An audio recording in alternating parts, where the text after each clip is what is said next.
briques farcies à la saucisse fumée et légumes. Bonjour et bienvenue, j'espère que vous allez bien.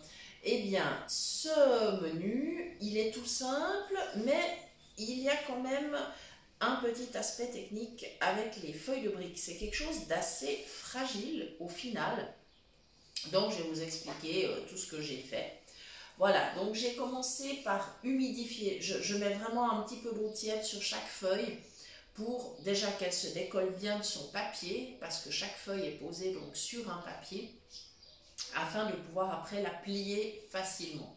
J'ai de la saucisse fumée. Alors, comme je vais faire 8 briques, j'ai 4 saucisses, eh bien c'est tout simple.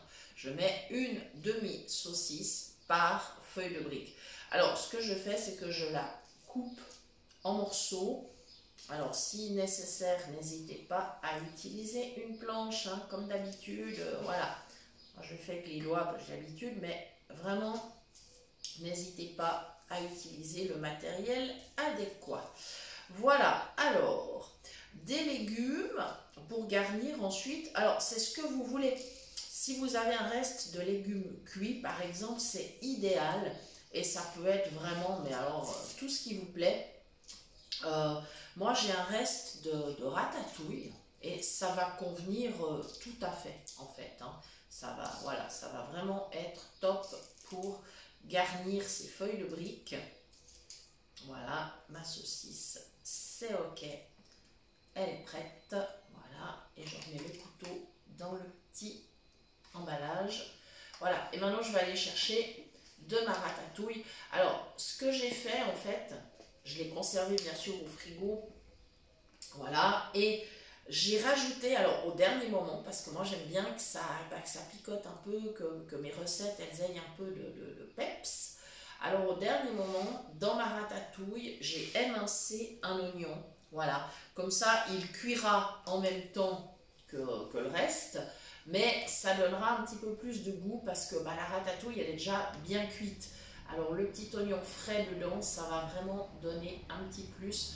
Et ça, encore une fois, c'est vraiment fait selon vos goûts. Hein. Voilà. Parce que suivant le légume que vous utilisez, ça se prêtera peut-être pas de remettre de l'oignon frais. Donc c'est vraiment à vous de voir comment vous voulez procéder. Ensuite, je garnis avec un peu de fromage. Je fais des lamelles. Alors, moi, j'ai dû compter. Prenez ce que vous voulez. Hein. Il n'y a pas de souci. C'est vraiment pas un problème. Voilà, moi j'ai dû compter qu'il faut que j'utilise. Donc, pour ce plat, ce sera super bien. Les loups, attention, venez, il y a du fromage.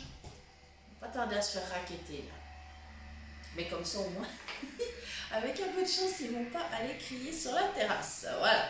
Et voilà, maintenant c'est garni. Alors, l'étape la plus délicate, c'est de plier.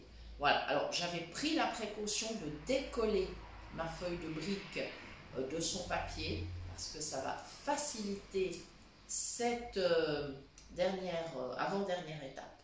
Voilà, donc je plie. Alors on plie comme on peut, hein. On rabat les bords sur le milieu, on plie exactement comme on peut. Voilà. Et maintenant, je vais me déplacer vers ma plaque de four que j'ai garnie de papier sulfurisé. Et voilà, je vais poser. Alors, je le tourne à l'envers, c'est plus simple. Comme ça, le bout qui est plié est en dessous et ça facilite les choses. Voilà, voilà, c'est aussi simple que ça. Et ensuite, la cuisson se fera dans le four à 200 degrés pendant, alors je dirais 15 minutes, mais j'irai contrôler, j'irai tapoter avec une spatule pour sentir si le dessus est bien croustillant. Et si c'est le cas, eh bien à ce moment-là, je vais les sortir du four. Alors on peut les manger chaudes, tièdes ou froides, comme on est en été, là ça pose aucun problème. Il est possible également de les faire dans la poêle, mais c'est plus compliqué parce qu'elles ont tendance à se défaire. Ça dépend avec quoi elles sont farcies, mais là en l'occurrence, je vous conseille vraiment pas la poêle. Et c'est pas évident à retourner, enfin voilà. Sinon, il y a la possibilité de l'air fryer. À ce moment-là, ce sera 10 minutes, ça suffira largement, mais ça marche très très bien avec l'air fryer. Moi là, je le fais pas aujourd'hui parce qu'il fait chaud déjà dans ma cuisine et c'est pas la peine que la ventilation de l'appareil rajoute encore quelques degrés. Donc c'est pour ça que je vais aller mettre dans le four qui est un peu plus loin et qui ne va pas impacter la température de la pièce. Voilà, alors après chez vous, faites comme vous voulez, parce que bien sûr que si votre four est dans la cuisine, comme c'est le cas normalement, c'est sûr que peut-être ça fera tout autant de chaleur. À vous de voir.